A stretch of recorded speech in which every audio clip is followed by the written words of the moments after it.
Selamat sore dan salam jumpa pemirsa. Senang sekali Nusa Tenggara Timur hari ini kembali hadir menjumpai Anda. Ya, beragam informasi menarik dari berbagai daerah di Nusa Tenggara Timur akan kami hadirkan untuk Anda. Dan mengawali jumpa kita pemirsa, berikut cuplikan berita utama hari ini.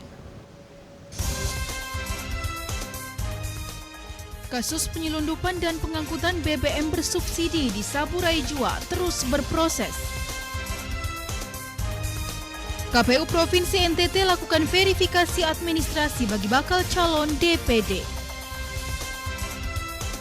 Lokasi Pantai Kelumpang Labuan Bajo menjadi primadona warga untuk mengisi liburan tahun baru.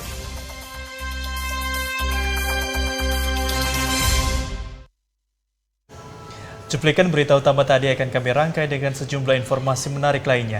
Bersama saya Aldi Soai. Ya, dan saya Fetinit Bani. Inilah Nusa Tenggara Timur hari ini selengkapnya untuk Anda.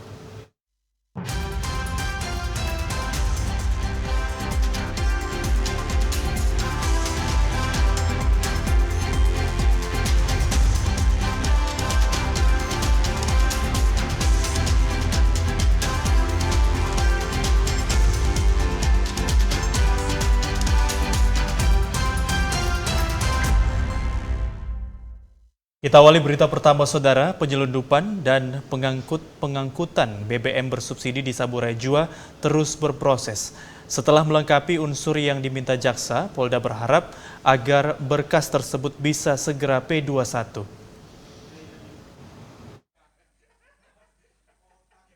Penyelundupan BBM masih meresahkan masyarakat. 7 Juni 2022 lalu, satu orang tersangka diperiksa atas dugaan penyelundupan dan pengangkutan BBM bersubsidi ke Saburai Jua.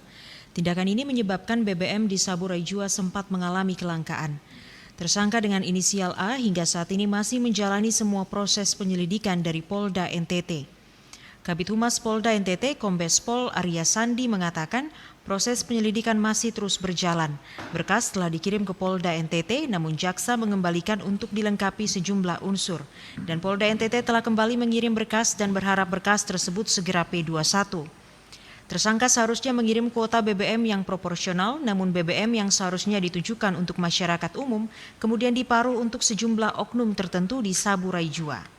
Dan kasusnya sudah berproses, sudah kita limpahkan tahap 1 ke kejaksaan, lalu kemudian berkas diteliti, dikembalikan lagi ke kita atau P19, artinya ada beberapa yang harus kita lengkapi sesuai dengan petunjuk jaksa. Lalu penyidik kita sudah melengkapi berkas dan sudah mengirimkan kembali ke kejaksaan untuk berkas ini. Yang mudah-mudahan dari hasil penelitian jaksa itu memenuhi unsur untuk kemudian bisa segera P21. Jadi minyak yang tadinya alokasi untuk 1 SPBU untuk dikonsumsi masyarakat, lalu kemudian diparuh. Sebagian dialokasikan di tempat yang tidak sesuai DO, sehingga imbasnya terjadi kelangkaan BBM pada saat itu. Oleh karena itu, saya rasa kita semua harus bekerja bersama-sama, seluruh stakeholder, bukan dari Polri saja, tapi dari pemerintah daerah khususnya, dan Pertamina, dan stakeholder yang berkaitan di dalamnya, untuk mengatur bagaimana caranya distribusi ini bisa sampai kepada masyarakat. Kabid Humas Polda NTT berharap agar kasus serupa tidak terjadi lagi di Saburai Jua maupun daerah lainnya di NTT. Esther Siubelan, Rio Jogo, TVRI NTT. Ya, Saudara, Pelabuhan Bolok menutup sementara operasional dikarenakan cuaca buruk di perairan Nusa Tenggara Timur. Akibatnya puluhan truk tertahan lebih dari sepekan.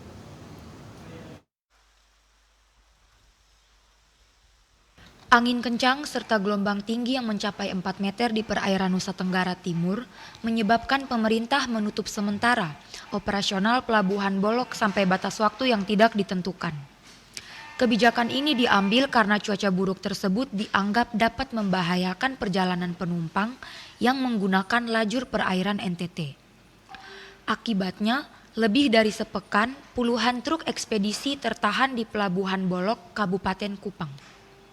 Salah satu pengemudi truk ekspedisi asal Jakarta tujuan Maumere, Suparno, mengaku truk yang dikemudikan telah tertahan di Pelabuhan Bolok lebih dari 1 pekan.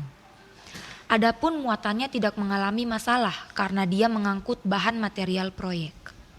Ya kondisi sekarang cuaca buruk kan kita nunggu kapal. jadwal kapal kan nggak tahu kapan itu sampai dibuka kembali kan. Tiket sudah 10 hari di sini. Kalau masalah penyeberangan dibuka kembali kan itu tergantung cuaca, kita bisa nerima Pak. Ia menambahkan bahwa akan terus menunggu pembukaan operasional Pelabuhan Bolok sampai keadaan cuaca membaik. Namun dia berharap pemerintah memperhatikan keberadaan para pengemudi yang tertahan, terutama dalam penyediaan air bersih karena mereka kesulitan dalam mengakses air bersih.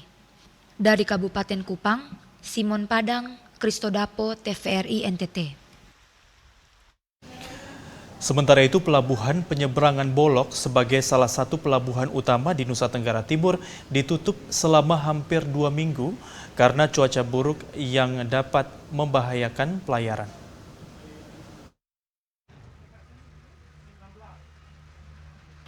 Cuaca buruk yang melanda hampir seluruh wilayah Nusa Tenggara Timur menyebabkan gangguan pada beberapa moda transportasi di beberapa lokasi. Salah satunya adalah Pelabuhan Penyeberangan Bolok yang ada di Kupang. Sebagai salah satu pelabuhan penyeberangan utama yang menghubungkan beberapa pulau di Nusa Tenggara Timur. Penutupan dan pemberhentian operasional sementara di pelabuhan ini menyebabkan kerugian berbagai pihak, terutama pengguna jasa penyeberangan. Arus distribusi barang dan manusia pun tersendat, bahkan terhenti sama sekali. Menurut General Manager Angkutan Sungai, Danau dan Penyeberangan Cabang Kupang, Syamsuddin mengatakan, SDP tidak memberangkatkan seluruh armada kapal ferinya dikarenakan faktor cuaca ekstrim yang menyebabkan angin kencang dan gelombang tinggi. Hal ini juga sesuai instruksi dari Kantor Kesyah Bandaran dan Otoritas Pelabuhan Kupang selaku pemegang otoritas pelabuhan serta perakiraan cuaca dari Badan Meteorologi, Klimatologi, dan Geofisika Nusa Tenggara Timur. Ia menambahkan demi keselamatan pengguna jasa dan keamanan pelayaran, dirinya terus memantau dan mempertimbangkan perakiraan cuaca yang selalu diperbaharui oleh BMKG dan pihak terkait. Hingga Selasa siang, cuaca ekstrim masih terus berlangsung. Bahkan pihaknya memindahkan tempat sandar armadanya di Pelabuhan Hansisi, sekaligus untuk melindungi kapal-kapalnya dari hantaman ombak besar. Ia berharap dalam beberapa hari ke depan cuaca segera membaik sehingga operasional pelayaran bisa berjalan seperti sedia kala. Harapannya di beberapa hari ke depan cuaca bisa membaik dan ya kami berharap ketika cuaca membaik kami akan buka secepat-cepatnya. Tapi memang kembali lagi terkait dengan cuaca kita tidak bisa melakukan negosiasi ya. Tidak ada negosiasi dengan cuaca. Yang ada kita ikut aturan pemerintah terkait dengan kondisi cuaca. Karena sangat berisiko kalau kita berjalan dengan kondisi seperti ini dan sangat-sangat juga tidak safe untuk pelayaran. Masyarakat juga dimohon bersabar dan mengerti. Mohon bersabar dan mohon mengerti dalam waktu apabila cuaca membaik kami pun akan sampaikan kepada pengguna jasa. Agung Pras, Kristodapo, TVRI NTT.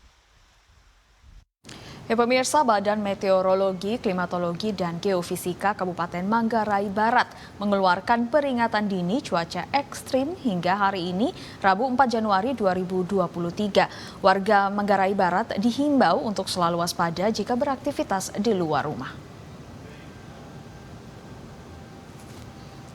Stasiun BMKG Komodo Labuan Bajo memprediksi cuaca ekstrim akan masih terjadi di Kabupaten Manggarai Barat hingga hari ini 4 Januari 2023. Diprediksi dari pagi hingga malam hari akan terjadi hujan ringan dan hujan sedang dengan suhu udara 19 hingga 30 derajat Celcius dan kelembapan udara 75 hingga 95% serta kecepatan angin 2 hingga 50 km per jam. Warga diminta untuk berhati-hati terhadap segala potensi bencana seperti tanah longsor, banjir, dan pohon tumbang. Sementara itu, bagi warga yang bermukim di pesisir diminta untuk waspada terjadinya gelombang tinggi. Para nelayan dihimbau untuk tidak melakukan aktivitas melaut karena cuaca ekstrim. Dari Manggarai Barat, Alexandro Hatol, TVRI NTT. Saudara, musibah longsor terjadi di RT 6 RW 2 Kelurahan Maubeli, Kecamatan Kota Keva Menado, Kabupaten Timor Tengah Utara dini hari tadi. Sebuah rumah warga nyaris roboh akibat terkikis air.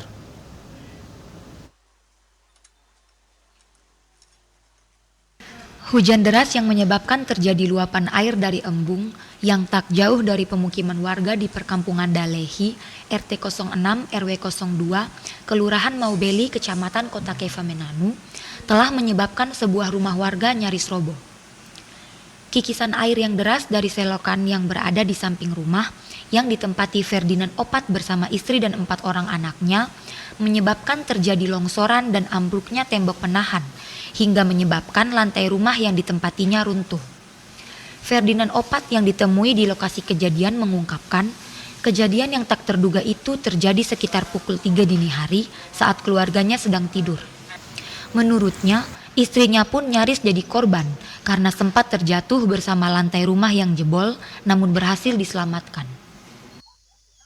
Waktu kejadian itu orang teriak 3 kali. Dari situ saya dengar langsung bangun. Selamat anak 2 orang dengan istri sempat jatuh di rumah. Oh, istri sempat jatuh? Iya. Oh, terus apa yang selamatkan? Saya yang selamatkan dia. Saya selamatkan istri. Om dengan istri dan anak berapa orang? Kami di dalam kamar ini kan ada 4 orang. Kejadiannya sekitar jam berapa? Jam 3 hampir pagi. Upaya penanggulangan sementara pun dilakukan anggota Babin Kaptipmas setempat bersama pihak RT dan warga sekitar. Secara bergotong royong, mereka kemudian memasang penyangga darurat untuk menopang pondasi rumah yang nyaris roboh longsor terkikis air. Informasi dari Ibu Ketua RT 6 bahwa ada terjadi longsor di wilayah RT 6, sehingga saya langsung terjun ke lokasi, dan ketika sampai sini saya mendapatkan situasi seperti ini, sehingga untuk mengantisipasi ruangan tidak tumbuh lagi, kami sempat berkoordinasi dengan pemilik, kami buat tiang penyangga sementara menggunakan pipa, dan itu kami sama-sama membuat tiang penyangga. Itu kami dan warga masyarakat sempat turun ke bawah untuk pasang tiang penyangga untuk.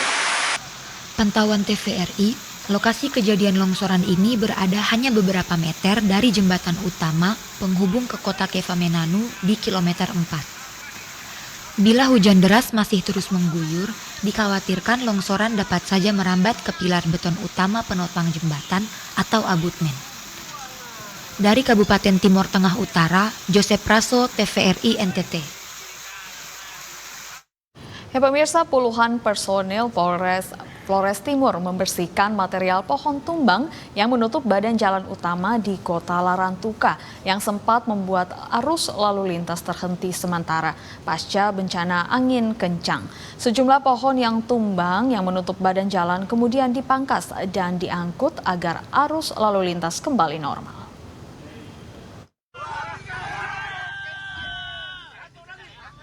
Kapolres Flores Timur AKBP Igede Ngurah Joni Mahardika menjelaskan pasca angin kencang menerjang Kota Larantuka dan sekitar, selain merusak warga juga menyebabkan pohon tumbang dan menutup sejumlah titik ruas jalan utama di Kota Larantuka. Kondisi ini membuat arus lalu lintas menjadi terkendala. Untuk mengurai kemacetan di sejumlah titik ruas jalan utama, personil Polres Flores Timur membersihkan ruas jalan utama yang terhalang pohon tumbang. Aksi gerakan cepat ini untuk membantu mempercepat aktivitas masyarakat sekaligus sebagai salah satu kegiatan sosial dengan membantu masyarakat di tengah situasi kebencanaan yang terjadi saat ini. Jadi di beberapa hari ini di wilayah kami di Kabupaten Flores Timur kurang lebih sudah seminggu kita sudah dilanda cuaca ekstrim yang cukup yang mengganggu kegiatan masyarakat, baik itu hujan dan angin kencang, kemudian banjir rob. Terkait dengan banjir rob juga ada dampaknya, yaitu ada beberapa rumah warga yang sampai terdampak dari naiknya air laut, kemudian banjir. Kemudian kita sudah lakukan kegiatan dengan membantu warga-warga yang ada di sana untuk melakukan evakuasi, kemudian ikut menghimbau pada masyarakat yang ada di sana untuk tetap mengantisipasi timbulnya banjir rob di kemudian hari. Kita evakuasi juga ke wilayah SD dan tempat-tempat yang lain lebih tinggi.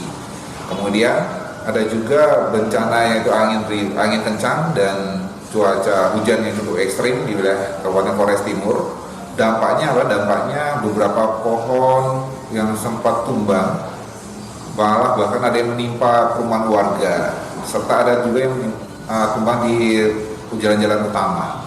Kapolres Floti menghimbau warga agar tetap waspada terhadap cuaca ekstrim dan selalu berhati-hati pada saat melakukan perjalanan sehingga tidak terjadi hal-hal yang tidak diinginkan. Dari Kabupaten Flores Timur, Patman Werang, TVRI NTT. Infrastruktur jalan dan jembatan di Kabupaten Kupang akan menjadi tanggung jawab pemerintah provinsi, sehingga akan ditanggulangi baik itu melalui dana BTT maupun APBD 1 dan APBN.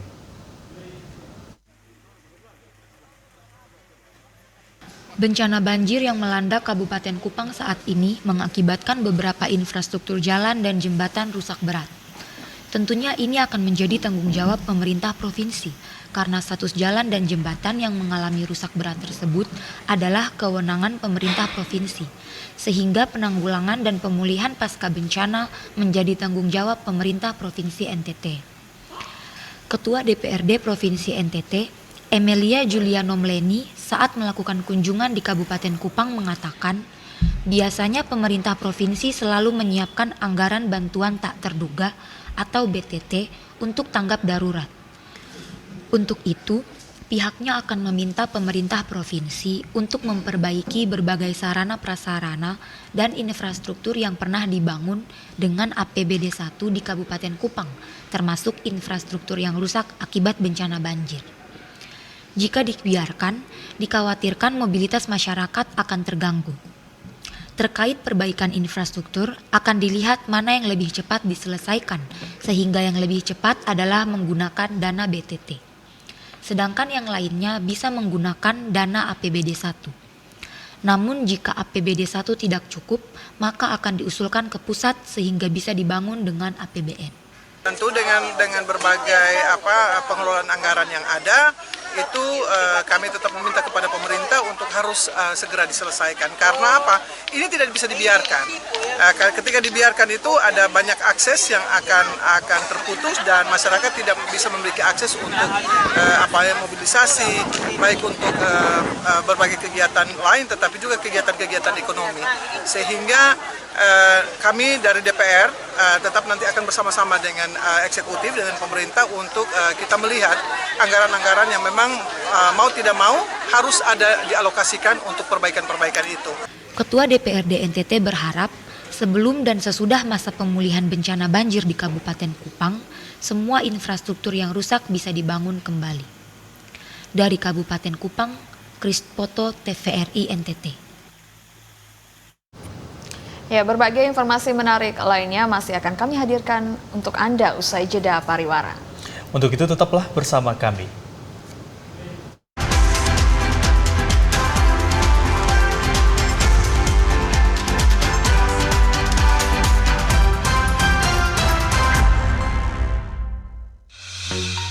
Halo Sobat Digital, kenapa ya harus nonton siaran TV digital?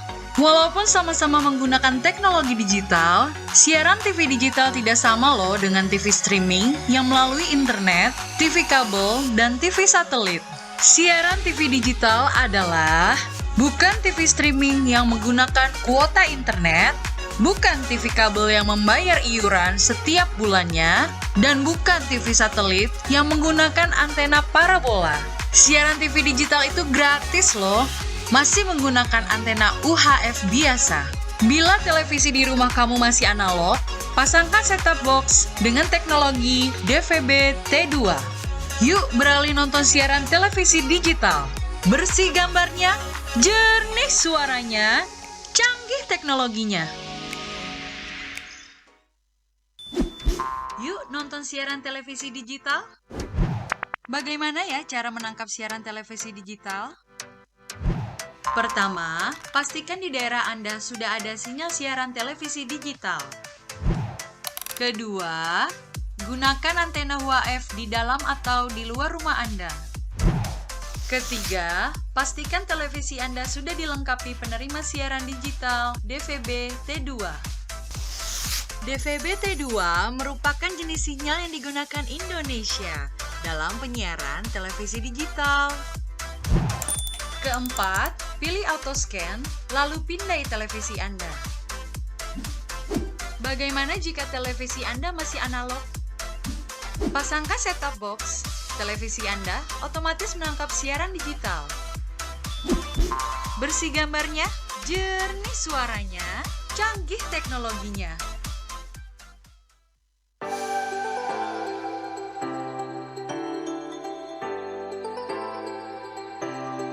Halo Sobat Digital, gak enak kan kalau kamu nonton TV gambarnya masih bersemut seperti ini? Tambahkan set-top box di perangkat analog kamu untuk menonton siaran TV digital. Beli set-top box bisa di toko online atau di marketplace. Bisa juga beli di toko elektronik sekitar tempat tinggal kamu. Cara pemasangan set-top box agar perangkat analog kamu dapat menangkap siaran TV digital berikut caranya. Sambungkan kabel RCA berwarna kuning, merah, dan putih sesuai warnanya pada set-top box juga pada perangkat analog kamu. Sambungkan juga kabel antena UHF kamu ke set-top box. Lalu sambung kabel power set-top box pada sumber listrik. Nyalakan set-top box menggunakan remote. Pilih menu AV pada perangkat analog kamu. Saat muncul menu panduan instalasi, pilih channel search atau pencarian siaran. Tunggu prosesnya sampai selesai ya. Dan kamu sudah siap menyaksikan siaran televisi digital. Dan gratis tanpa berlangganan.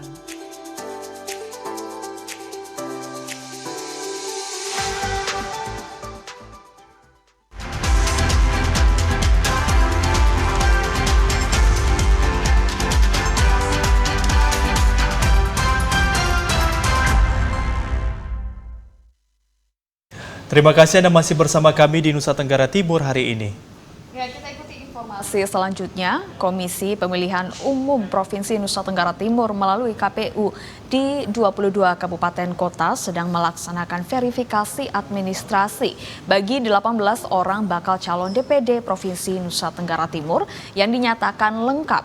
Verifikasi administrasi dilaksanakan selama 13 hari ke depan. Jika memenuhi syarat, maka akan dilanjutkan dengan verifikasi faktual. Jika tidak, maka bakal calon anggota DPD akan gugur.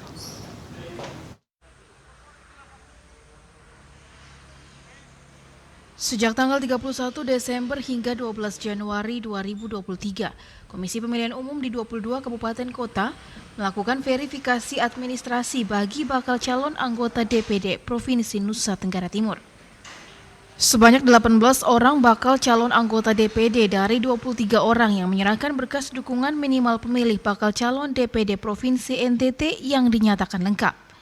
Ketua Komisi Pemilihan Umum Provinsi NTT Thomas Dohu mengatakan, verifikasi administrasi dilaksanakan selama 13 hari untuk memastikan lampiran daftar dukungan disertai bukti dukungan itu lengkap. Kemudian kedua, untuk memastikan pendukung itu berada di wilayah Nusa Tenggara Timur. Ketiga, usia pendukung telah berumur 17 tahun atau lebih. Kalau belum cukup umur, disertakan dengan keterangan sudah pernah kawin atau menikah. Bukan ASN, TNI Polri dan penyelenggara pemilu, terdaftar dalam daftar pemilih serta tidak ganda baik internal maupun eksternal.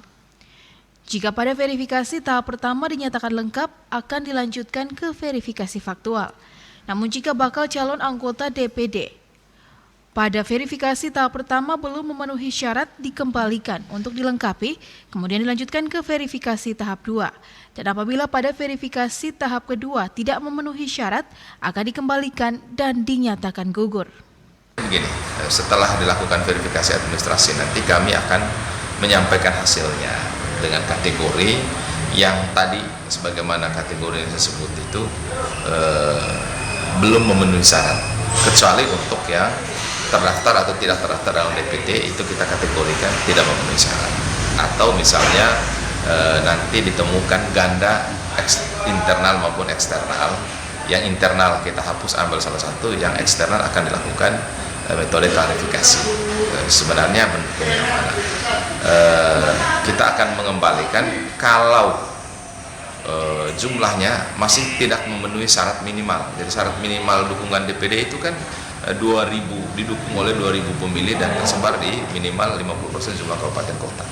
Kalau itu belum sesuai, kami akan kembalikan untuk dilengkapi lagi verifikasi administrasi tahap 1. Untuk kami lakukan verifikasi administrasi tahap 2. Tapi yang kedua nanti tidak dikembalikan kalau tidak memenuhi syarat atau gugur. Nah, yang memenuhi syarat diteruskan ke verifikasi faktual. Tim Liputan TVRI NTT. Arus balik libur Natal dan Tahun Baru 2023 terjadi di Pelabuhan Ende. Ratusan penumpang tujuan Kupang dan Bali padati loket penjualan tiket di kantor Pelni cabang Ende.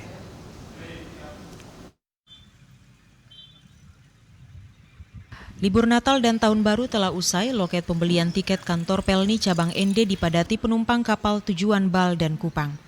Para penumpang ini berasal dari berbagai daerah di Pulau Flores, diantaranya adalah Kabupaten Nagekeo dan Ngada. Kepala Cabang PT Pelni Cabang Ende Firman Kurniawan menyampaikan terkait kepadatan calon penumpang yang mengantri di loket Pelni untuk mendapatkan tiket, pihaknya akan tetap melayani secara baik. Firman juga memastikan semua calon penumpang akan mendapatkan tiket. Calon penumpang diminta untuk bersabar. Untuk mengantisipasi lonjakan penumpang arus balik Nataru 2023 ini, manajemen Pelni menyiapkan 2 armada kapal yakni KM Awu dan KM Willis. Rata-rata calon penumpang arus balik Nataru 2023 didominasi oleh pelajar dan mahasiswa dengan daerah tujuan Kupang serta Bali. Kaitannya dengan arus balik ini, setelah ini H-2 ya, H+2. Jadi alhamdulillah kami tetap berjalan, dalam arti besok KMAU itu masuk untuk melayani dengan rute tujuan Kupang dan Karabai. Terkait dengan arus balik, alhamdulillah masih normal, dalam arti kami melayani masyarakat dengan armada yang kami siapkan, yaitu AU untuk tujuan Kupang dan Bali. Saat ini penumpang yang paling banyak di mana? Untuk penumpang dari ND tujuan Kupang yang banyak ini, hampir sekitar ada 500-an ini untuk arus balik. Mungkin karena ada sebagian kan mungkin mahasiswa yang belum masuk juga, mungkin ini masyarakat atau pelajar yang notabene mau balik kerja ataupun yang melanjutkan sekolah tingkat SD, SMP maupun SMA. Dari ND, Obitani, TVRI NTT. Pemirsa, tinggal 10 desa di Kabupaten Manggarai yang belum teraliri listrik. Unit pelaksana proyek ketenaga listrikan UP2K Flores terus menggenjot perluasan jaringan untuk mencapai target 2024 seluruh desa di Kabupaten Manggarai teraliri listrik.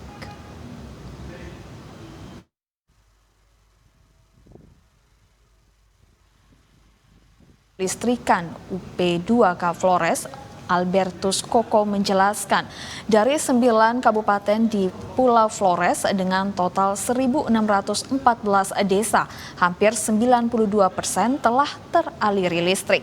Berdasarkan data hingga saat ini, sebanyak 1.514 desa sudah mendapatkan perluasan jaringan dan teraliri listrik. Tinggal 115 desa yang belum mendapatkan perluasan jaringan listrik. Sementara untuk Kabupaten Manggarai tinggal 10 desa yang belum teraliri listrik.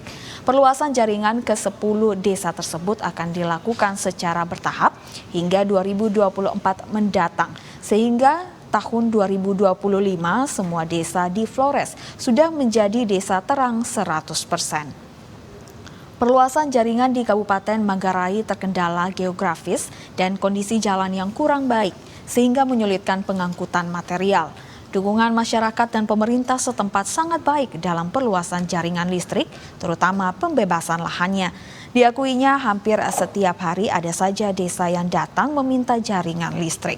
Dari Kabupaten Manggarai, Leonardus, TVRI NTT. Saudara, jika di tahun 2022 Dispenduk Kabupaten Kupang melakukan pola pendekatan pelayanan dokumen kependudukan bagi warga di tingkat kecamatan, maka di tahun 2023 ini Dispenduk melakukan terobosan dengan melakukan pelayanan administrasi kependudukan kelurahan dan desa atau PAKD.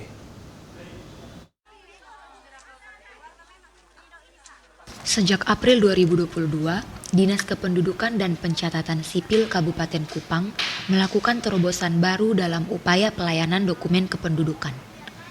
Jika sebelumnya pelayanan difokuskan di kantor Dispenduk Capil, tetapi sejak April 2022, pelayanan didekatkan ke tingkat kecamatan dengan program jemput bola atau jebol yang menyasar semua kecamatan di Kabupaten Kupang. Untuk tahun 2023 ini, Dispenduk Capil melakukan pelayanan dengan mendekatkan pelayanan ke tingkat desa. Kepala Dispenduk Capil Kabupaten Kupang, Julius Taklal mengatakan, setelah dilakukan evaluasi terhadap program pelayanan yang dijalankan selama ini, ternyata belum efektif karena banyak warga yang tidak terlayani. Untuk itu, Dispenduk Capil di tahun 2023 merubah pola pelayanan dengan istilah PAKDE atau Pelayanan Administrasi Kependudukan, Kelurahan dan Desa. Pola pelayanan ini, Dispenduk Capil akan turun langsung ke desa atau kelurahan untuk melakukan pelayanan dokumen kependudukan. Pelayanan PAKDE ini akan dimulai bulan Januari 2023. Adapun sasaran diutamakan pada desa-desa yang memiliki jumlah penduduknya lebih banyak, kemudian jarak ke Dispenduk Capil di Oelamasi jauh. Setelah kita evaluasi, saya berkesimpulan bahwa pelayanan jemput bola di tingkat berpusat di kecamatan tidak efektif. Kenapa tidak efektif? Karena contoh di Kupang Barat, ada 2 kelurahan 10 desa waktu disediakan hanya 2 hari, otomatis masyarakat tidak akan terlayani. Dan karena itu saya bilang tidak. Untuk perencanaan tahun depan saya kawal benar. Jadi terhitung 1 Januari 2023 saya ambil ada 48 desa. Satu kecamatan kita ambil 2 desa karena ada 24 kecamatan nih. Saya ambil 1 kecamatan 2 desa. Kadis Julius Taklal berharap dengan terobosan pelayanan PAKDE ini, warga Kabupaten Kupang bisa terbantu untuk memiliki dokumen kependudukan yang lengkap. Dari Kabupaten Kupang, Krispoto, TVRI NTT. Ya pemirsa, literasi di sekolah menengah kejuruan negeri Polen masih rendah sesuai dengan Asesmen Nasional Berbasis Komputer atau ANBK tahun 2022. Untuk meningkatkan literasi, pihak SMKN Polen bekerjasama dengan Jan Pensi menggelar pelatihan literasi.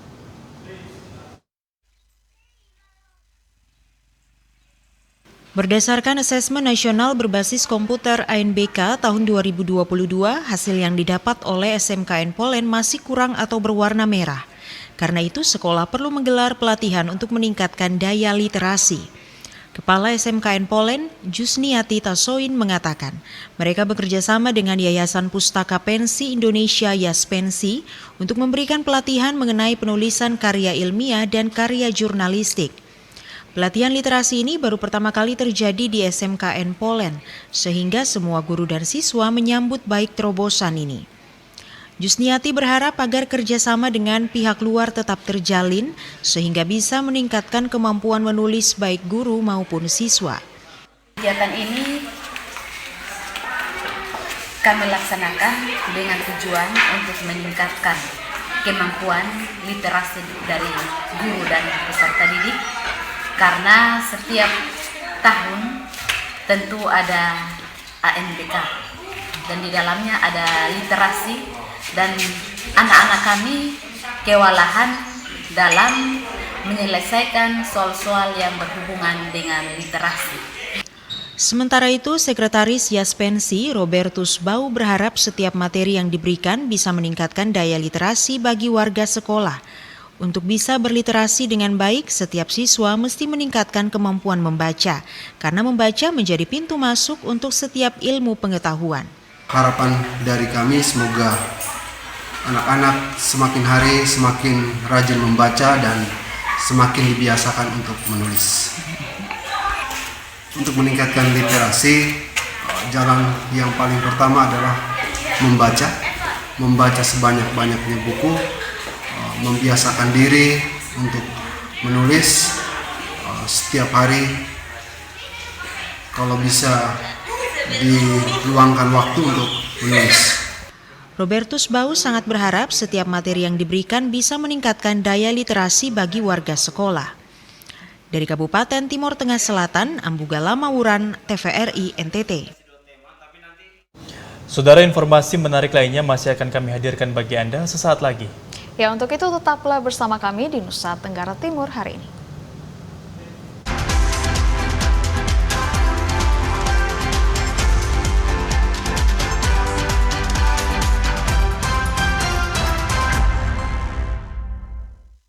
Halo, Sobat Digital.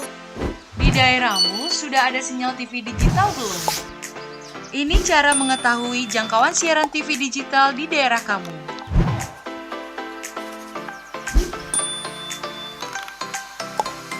Pertama, download aplikasi Sinyal TV Digital di Play Store jika kamu menggunakan HP Android dan App Store untuk aplikasi iOS. Kedua, pilih aplikasi Play Store atau App Store di smartphone kamu. Ketiga, ketik di area pencarian aplikasi Sinyal TV Digital. Keempat, install aplikasi Sinyal TV Digital di smartphone kamu. Kelima, buka aplikasi Sinyal TV Digital kamu.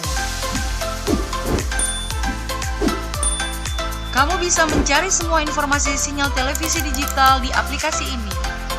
Ketik daerah kamu di area pencarian, otomatis aplikasi ini memberikan informasi apakah sudah ada sinyal siaran televisi digital di daerah kamu. Di aplikasi ini, kamu akan mendapatkan informasi mengenai pemancar siaran digital, konten siaran digital, dan kekuatan sinyal digital di daerah kamu. Selamat mencoba Sobat Digital!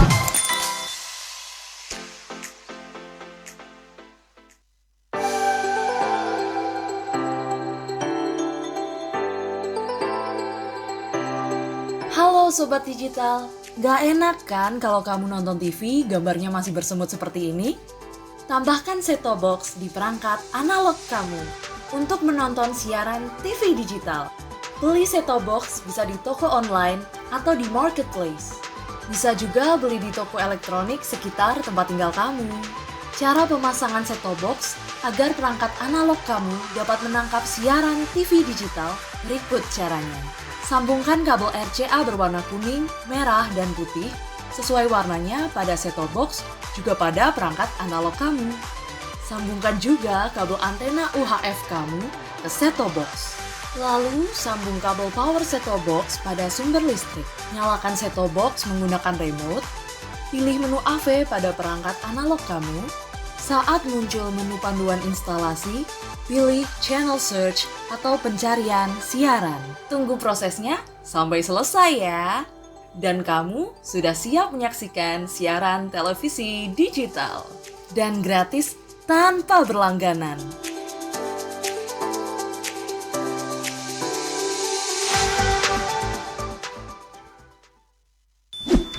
Yuk nonton siaran televisi digital. Bagaimana ya cara menangkap siaran televisi digital?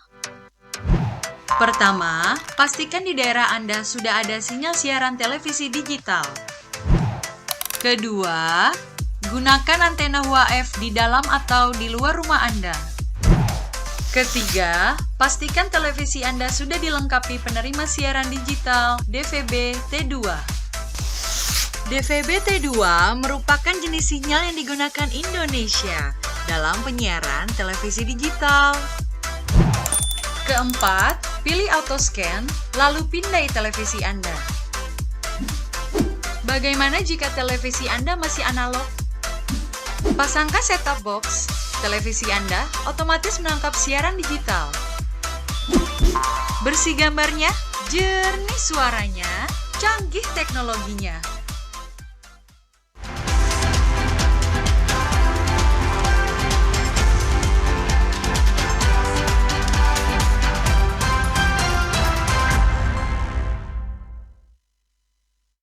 Ya, Anda masih menyaksikan Nusa Tenggara Timur hari ini. Kita ke informasi selanjutnya, Saudara. Akibat cuaca ekstrim yang melanda Kota Kupang, nelayan tidak melaut, sementara harga ikan pun melonjak naik.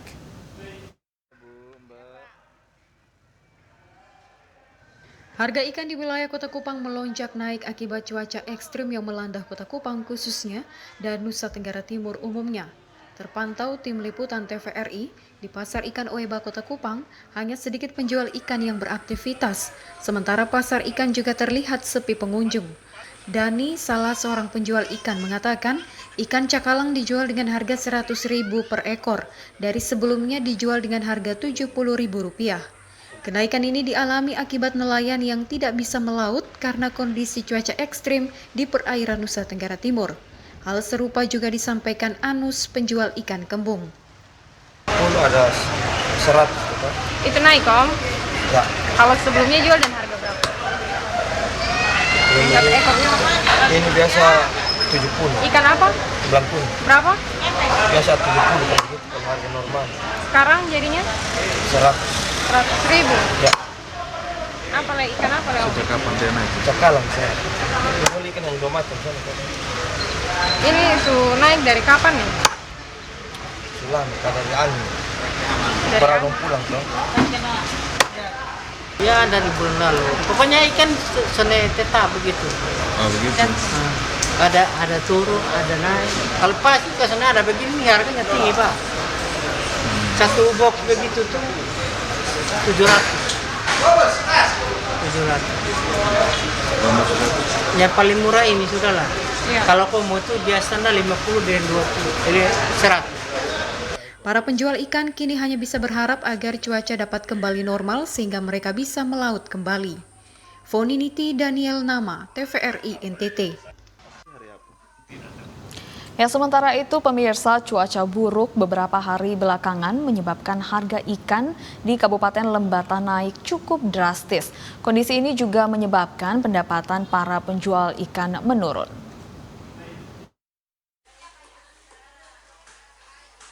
Harga ikan di Pasar Senja, tempat pendaratan ikan Kota Leoleba, Kabupaten Lembata, naik cukup drastis beberapa hari belakangan. Tidak hanya itu, ikan yang dijual di pasar pun tidak banyak seperti hari-hari sebelumnya. Kenaikan harga dan kelangkaan ikan ini disebabkan karena nelayan di Kabupaten Lembata tidak melaut selama beberapa hari karena cuaca buruk. Pantauan TVRI Nusa Tenggara Timur, ikan tembang lebih banyak dijual di pasar ini ketimbang ikan lain seperti tonggol dan kombong. Sementara itu harga ikan tembang dari biasanya Rp10.000 per 20 ekor kini naik menjadi Rp15.000 per 10 ekor. Sementara itu ikan tonggol kecil dari harga sebelumnya sebesar Rp10.000 per 6 ekor kini naik menjadi Rp20.000 per 6 ekor. Damayanti, penjual ikan di pasar TPI, mengatakan saat ini sangat sulit bagi mereka untuk mendapatkan ikan dari para nelayan. Kondisi ini juga menyebabkan pendapatan penjualan mereka menurun dalam beberapa hari terakhir. Jual ikan ini saja yang ada, yang lain tidak ada. Yang lain tidak ada? Ya. Itu memang mereka cari sulit tidak? Susah tidak ambil ikan dari nelayan? Sulit juga kita ambil, soalnya angin, ombak. Oke. Nelayan mereka juga hanya dapat ini saja? Hanya dapat ini saja ya. Tidak ada yang lain ya? Tidak ada yang lain, cuma ikan ini saja. Kalau begini susah tidak jual ikan macam begini? Ya, kalau begini tidak susah Pak, hari-hari kita jual. Tetap orang beli ya? Iya, tetap orang beli. Orang beli. Ya. Penghasilan menurun tidak dari jual ikan berubah begitu? Pas-pas saja Pak, 100.000, 200.000 begitu. Per hari ya? Sementara itu, sebagian besar pembeli di pasar ini memilih untuk membeli ikan tembang karena harga yang lebih rendah di antara ikan lainnya. Dari Kabupaten Lembata, Andri Atagoran, TVRI NTT. Kita ke Kota Kupang, Saudara. Data evaluasi kinerja Polresta Kupang Kota selama tahun 2022 menunjukkan angka pelanggaran lalu lintas menurun dari tahun 2021, sementara kasus kekerasan yang terjadi di Kota Kupang meningkat dan didominasi oleh kasus penganiayaan. Kapolresta Kupang Kota Kombes Pol Risian Krishna Budiaswanto menjelaskan, berdasarkan data evaluasi penanganan kasus kriminal dan pelanggaran lalu lintas tahun 2022 di wilayah Kota Kupang, kasus kejahatan yang ditangani Polresta Kupang Kota tahun 2021 sebanyak 1.427 kasus. Sementara di tahun 2022 jumlah kasusnya naik menjadi 1.613 kasus dan didominasi oleh kasus penganiayaan. Sementara yang berkaitan dengan lalu lintas, di tahun 2021 jumlah laka lantas sebanyak 268 kejadian dan menurun di tahun 2022 menjadi 263 kejadian. Jumlah korban meninggal dunia akibat laka lantas juga menurun di tahun 2022, yakni 27 orang, jika dibandingkan dengan tahun 2021 sebanyak 39 orang. Sementara itu korban luka berat akibat kecelakaan lalu lintas sebanyak 57 orang di tahun 2021 dan menurun di tahun 2022 menjadi 37 orang. Korban luka ringan meningkat dari tahun 2021 sebanyak 349 orang menjadi 389 orang di tahun 2022. Sementara untuk kerugian material akibat kecelakaan lalu lintas turun sejumlah Rp647.100.000 dari tahun 2021 sejumlah Rp940.650.000 menjadi Rp293.550.000 di tahun 2022. Sementara itu untuk kasus menonjol lainnya yang masih dalam penanganan dan ditargetkan selesai tahun 2023 ini, yakni kasus kekerasan dalam rumah tangga dan kasus dugaan penimbunan BBM. Nah, terkait dengan beberapa kasus, memang masih ada yang menjadi tunggakan kita, dan ini tentunya menjadi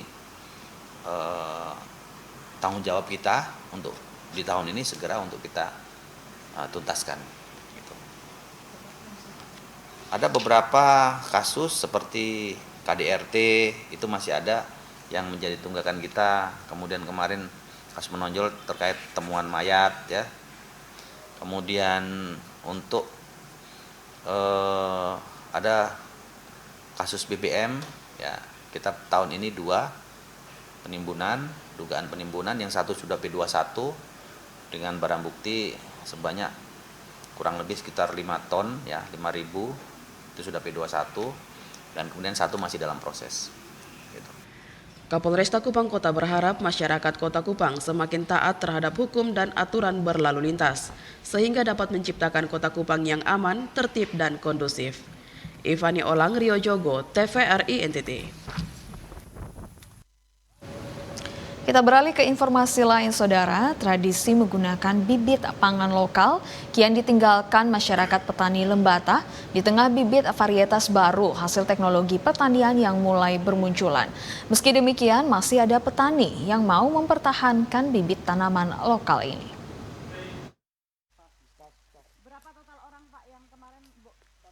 Ini adalah hamparan kebun jagung milik Nikolaus Laba, petani asal desa Wakerong, Kecamatan Nagawutung, Kabupaten Lembata. Di atas lahan ini, Nikolaus menanam bibit jagung lokal yang biasa digunakan masyarakat Nusa Tenggara Timur, termasuk Lembata sejak dahulu kala. Beberapa jenis tanaman lokal ini misalnya jagung pulut, padi hitam, dan sorghum yang belakangan menjadi primadona. Kedua jenis bibit pangan lokal ini belakangan mulai ditinggalkan oleh masyarakat. Namun berbeda dengan Nikolaus. Di atas lahannya sekitar 1 hektar ini, Nikolaus terus berupaya untuk mempertahankan bibit pangan lokal. Menurutnya, pangan lokal lebih cocok ditanam di lahan dengan kontur tanah seperti di Nusa Tenggara Timur. Namun di sisi lain, Nikolaus mengungkapkan bahwa tidak mudah mengajak petani untuk kembali ke pangan lokal saat ini. Banyak petani yang menurutnya melihat bukti terlebih dahulu sebelum mereka mengikuti pola tanam bibit lokal yang diterapkannya. Memang hampir semua petani itu mereka maunya lihat dulu. Mereka lihat dulu, oh kita lihat dulu. Nah, juga tergantung dari kita bagaimana kita. Secara pergaulan biasa 1-2 orang juga kita coba ajak untuk itu bisa saja. Tetapi secara umum memang kita mau banyak butuh waktu ya. Nah, tapi biasanya kalau kita mau kembali ke alam itu dia butuh waktu proses. Proses untuk tanah itu bisa menjadi tumbuh kita butuh ya. Kita sekarang ini kalau dikira itu bahwa kemajuan ilmu pengetahuan teknologi di bidang pertanian memang sudah bagus juga untuk membuat ada peningkatan pendapatan segala macam, tetapi di sisi lain bahwa kita membuat pencemaran lingkungan. Wacana kembali ke pangan lokal mulai mencuat setelah perubahan iklim dan dampaknya terhadap pertanian mulai menjadi isu global, termasuk yang dialami masyarakat Lembata. Bibit lokal disinyalir bisa menjadi tanaman yang mampu bertahan di tengah perubahan iklim yang sangat ekstrim. Dari Kabupaten Lembata, Andri Atagoran, TVRI NTT. Kita ke Kabupaten Manggarai Barat, Saudara. Lokasi Pantai Kelumpang di Labuan Bajo saat ini menjadi primadona para warga untuk mengisi waktu liburan sekolah. Terpantau setiap hari ratusan warga memadati area pantai dari pagi hingga sore hari. Lokasi Pantai Kelumpang telah menjadi lokasi favorit masyarakat Labuan Bajo untuk mengisi hari liburan. Pantai berpasir putih dan ombaknya yang tenang ini membuat ratusan warga setiap harinya mulai dari pagi hingga sore hari menghabiskan untuk menikmati keindahan Pantai Kelumpang. Di lokasi pantai ini, pengunjung diberikan kebebasan untuk memilih lokasi untuk bersantai bersama keluarga. Dengan catatan dilarang membuang sampah ke laut dan area bibir pantai. Pengunjung diwajibkan untuk membawa pulang sampah bawaan pengunjung. Banyaknya warga yang berkunjung di lokasi pantai membuat antrian panjang tidak terhindarkan. Pengunjung berharap pengelola bisa menyiapkan fasilitas lahan parkir. Dari Kabupaten Manggarai Barat, Alexandro Hatol, TVRI NTT.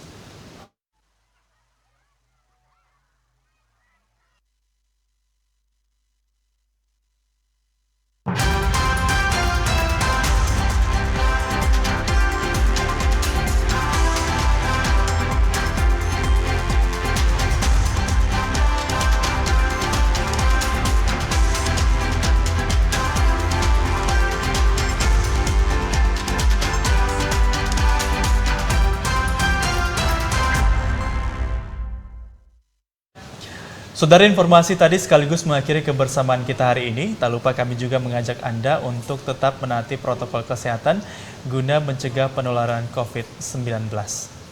Ya, dan mari beralih ke TV digital untuk kualitas yang lebih baik dan terus saksikan Nusa Tenggara Timur hari ini yang menyajikan informasi secara santun, lugas, dan berimbang.